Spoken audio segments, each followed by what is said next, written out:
우리가 구원은 뭐냐면요, 사실은 예수님의 모든 가치를 다 얻는 게 구원입니다. 내가 생명을 주었다 할 때는요, 모든 가치를 다 준 거예요. 우리가 앞으로 얻는 것은 뭐냐면요, 분명히 요한계시록 21장 보면요, 새하늘과 새 땅을 우리에게 유업을 주겠다는 것은요, 그 새하늘과 새 땅은 이 땅에 인간이 만든 이 세상과는 비교가 안 되는데 그걸 유업으로 주시겠다는 겁니다.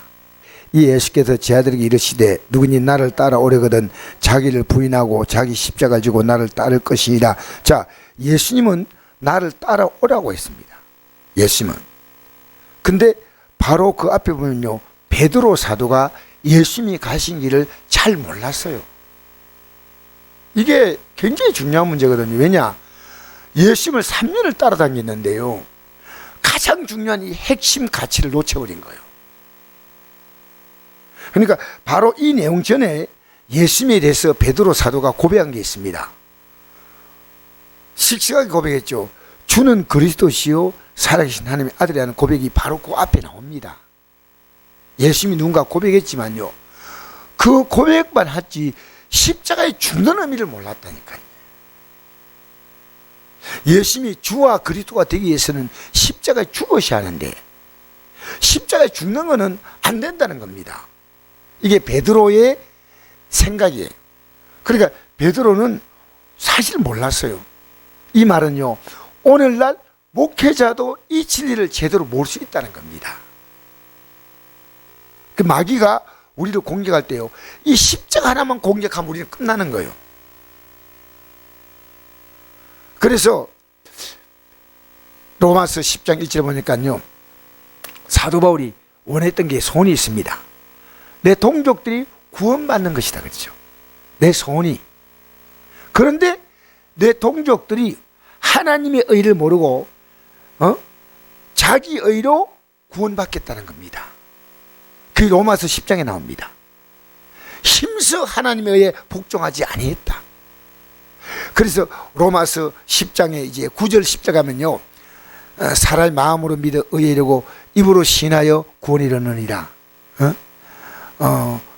예수님이 십자가에 죽으신 그 사건을 믿어야만이 구원받는데 그것을 유대인들은 몰랐다는 겁니다.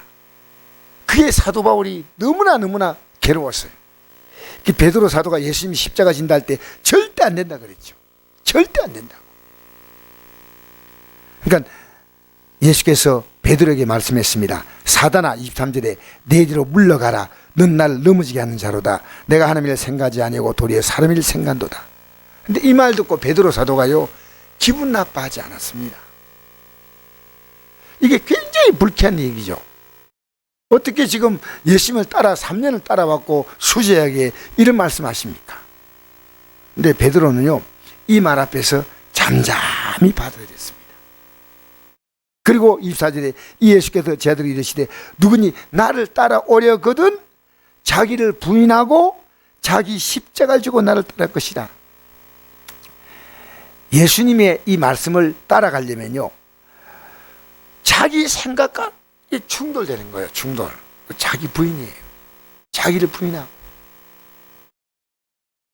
그러니까 그 십자가를 지고 나를 따를 것이다 이랬습니다. 그러면서 제 목숨을 구원하고자 하면 잃을 것이요 누구 나를 위해 제 목숨을 잃으면 찾으리라. 제 목숨을 구원하고자 하면요, 이건 뭐냐면 우리는 이 구원 믿음을 갖기 위해서는요, 목숨도 잃을 각오를 해야 하는 거예요. 지금 당장 잃으라는 게 아니고요, 결정적인 순간이 오면요, 목숨도 잃을 각오를 해야 된다는 거예요. 왜? 주님이 우리를 구원하기 위해서 목숨을 버리지 않습니까?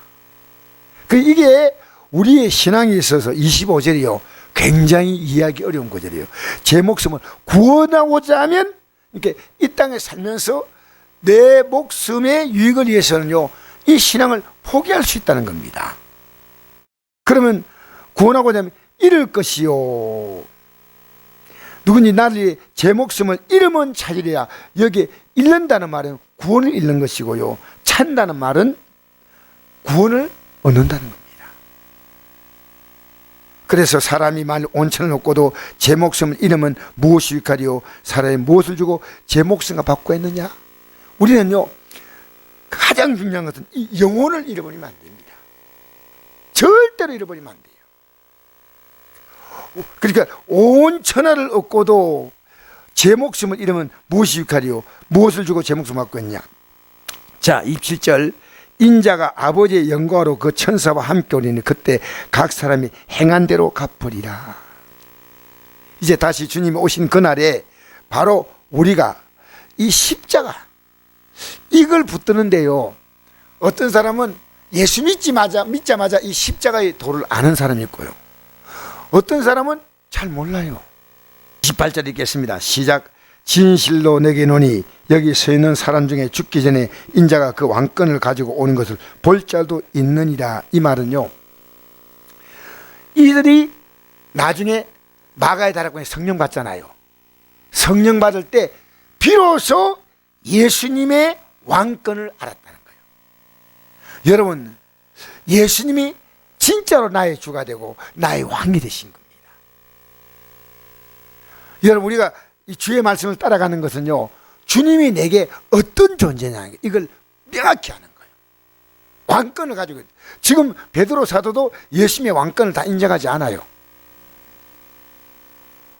부활하시고 난 다음에, 그 다음에 예수님이 성천하시고, 그 다음에 마가의 다락방에 성령 받고 나서 그때부터 이 제자들이요, 이 왕권을 인정했습니다. 베드로 사도가 이렇게 복음을 전하다가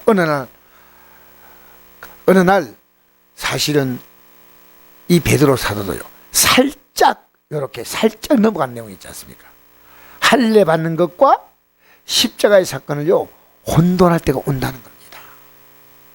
그래서 우리는요, 늘 우리의 의가, 우리가 갖고 있는 그 의가 아니라 예수님의 십자가 공로만 오직 구원이라는 겁니다.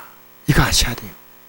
우리가 믿음 생활 오래 하다 보니까요, 나름대로 직분과 봉사가 의가 될 수 있습니다. 절대 아니에요.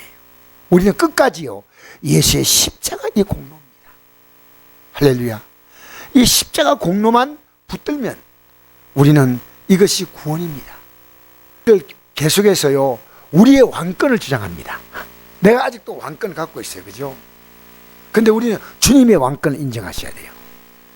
베드로 사도가 주님 보고 안 됩니다, 십자가 지면 안 됩니다 할 때 이 베드로가 자기 왕권을 갖고 있던 거예요. 감히 주님을 막았습니다. 우리는요, 주님의 왕권을요, 언제나 인정하십시오. 언제나 주님이십니다. 이게요, 순간순간마다 가만 보면요, 내 육이 왕권을 질 때 있어요. 그래서 육신을 따라 살 것이냐, 영을 따라 살 것이냐, 우리는요, 매일매일 선택합니다. 매 사건 앞에서, 심지어 우리가 쓰는 단어 하나도 이 말을 써야 될 것인가 말해야 될 것인가를 생각해야 됩니다. 우리는요, 언제나 주님 앞에서, 알겠습니까? 사람이 무슨 무의가 말한지 심판날에 이해돼요? 뭘 받는다고요? 신문을 받는다고 했습니다. 이제 우리가요, 언제나 어디서나 말도 행동도 주님의 왕권을 인정하는 겁니다. 그래서 주는 그리스도시요 살아계신 하나님의 아들이라고 베드로사도 고백했지만요, 요 앞에서 또 흔들리고, 또 갈라디아 교회 보낸 편지에 보니까 또 그게 흔들리고, 그죠? 그런데 베드로 전세 가면요, 이 내용이 완전히 달라지는 겁니다. 너희가 알거니와 너희 조상이 물려준 헛된 행실의 대속을 받은 것은 은이나 금같이 없을 것이 아니요 오직 허먹고 점없는 어린 양 같은 그리스도의 보배로 필요된 것이다. 할렐루야. 확고한 믿음의 선거입니다. 베드로 전서를 기록할 때 베드로 사도는 이제 흔들림 없이, 여러분, 우리요, 예수의 공로입니다. 오직 요 확고하셔야 돼요. 우리는 아무리 우리가 뭘 했다 하더라도 예수의 공로 놓으면 안 됩니다. 예수님 십자가의 공로 날마다 붙들고요, 부족하면 회개하고. 그래서 베드로 사도가 마지막에 예수님의 십자가의 공로가 이렇게 중요하다. 예수를 보지 못했으나 너희가 영광스러운 즐거움으로 기뻐한다.